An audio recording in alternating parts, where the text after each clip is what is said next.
आज कोबरा को जब देखते हैं बढ़ते हुए और मरते हुए देख रहे हैं नक्सलवाद को दम तोड़ते, एक आईजी रिटायर्ड सीआरपीएफ के शर्मा के दिलो जहन में क्या चीजें आती? मुझे गर्व की अनुभूति होती है कि सीआरपीएफ ने, देखिए, हालांकि 2003 में मैंने जो हालात आपको बताई वो हालात थी, लेकिन जब हम ग्राउंड पर पहुंच गए, हमारे लोगों की शहादत होने लगी, हमारे भाइयों की देश के लिए कुर्बानी होने लगी, उनको वीरगति प्राप्त करने लगे, तब पूरी स्थिति हमको अपने हाथ में लेनी पड़ी। हमने जाके वहां फिर अपने स्थायी शिविर भी लगाए। फिर वो जो 1 महीने की बात थी वो 3 महीने बढ़ी, फिर वो 3 साल हो गई। ठीक है, तो जो मेरा केवल कहना ये है कि भाई जब जिस तरह संजीदगी वो होनी चाहिए कि आप जैसे अपने बच्चों को भेज रहे हैं लड़ने के लिए, तो कम से कम देखिए तो सही कहां जा रहे हैं। मान लो आप ऐसे जगह जा रहे हैं जहां सांप हैं, तो कम से कम सांप की दवाई भी तो साथ भेजिए। मतलब सीआरपीएफ के रिटायर्ड आईजी कमांडो कोबरा ये कहना चाहते हैं के शर्मा कि अगर हुकूमत ने मदद कर दी होती, स्टेट पुलिस साथ होती, तो ये आतंकवाद का जहर नासूर न बना होता।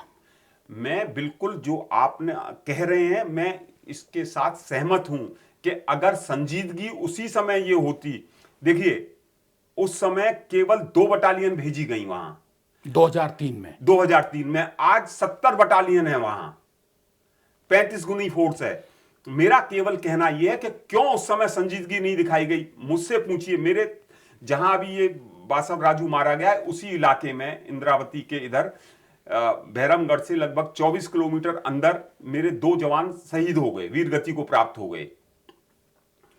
तो वो पहली शहादत थी। हम जब वहां अंदर गए तो जब मैंने पता किया, मैं वहां खुद गया, देखा, पूरा मालूम किया कि उस थाने में, बहरमगढ़ थाने में 400 वहां आते थे।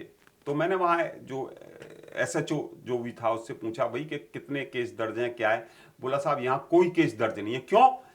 क्योंकि वहां पूरी तरह से गवर्नमेंट नक्सल्स की चल रही थी। अंदरूनी जो इलाके में मैं 2 दिन वहां करीब रहा, फिर जैसे ताकीलोट वगैरह, तो पूरी लिस्ट वहां के कौन डॉक्टर कब वहां देखने आएगा, कौन कौन सी उनकी कमेटी है, क्या है, पूरा एक तरह से उनकी सरकार चल रही थी अंदर, नक्सलवादियों की।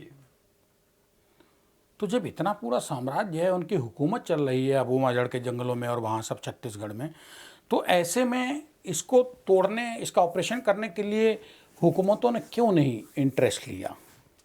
मेरे ख्याल से उनकी प्राथमिकताएं नहीं रही होंगी। क्यों? स्वार्थ भी थे इसके पीछे कुछ? अब ये तो क्योंकि हम तो हमारा लड़ना भर मेरा काम रहा, तो वो हम तो सैनिक लोग हैं, वही हम लड़ते हैं। अब ये तो क्या था, लेकिन हाँ ये मैं बिल्कुल स्पष्ट तौर पर कहूंगा, संजीदगी की पूरी कमी थी।